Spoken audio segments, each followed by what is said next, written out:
నాకు ఫెస్టివల్ రోజు వాట్సాప్‌లో ఒక మెసేజ్ వచ్చింది.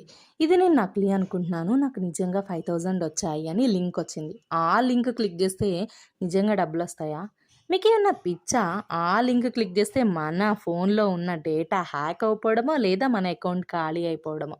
ఇదే జరుగుతుంది. నిజానికి డబ్బులు అస్సలకి రావండి. మీకు ఉట్టిగా లింక్ క్లిక్ చేస్తే డబ్బులెందుకొస్తాయి? కష్టపడందే ఏది రాదు. కష్టే ఫలి అన్నారు. నిజానికి చదువు రాని వాళ్ళకంటే చదువొచ్చిన వాళ్ళే ఇటువంటి లింకులు క్లిక్ చేసి మోసపోతూ ఉంటున్నారండి. ఎందుకండి ఇవన్నీ?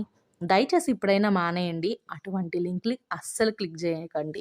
లేదు మేము అవే క్లిక్ చేస్తామంటే ఎవ్వరేం చేయలేరు. మీ కర్మ అంతే. రెసిపీలోకెళ్ళిపోదాం వచ్చేయండి. బాగా బిజీ టైమ్స్ అంటే చాలా తక్కువ టైం ఉన్నప్పుడు ఈ రెసిపీ చేసుకొని టేస్ట్ నెక్స్ట్ లెవెల్.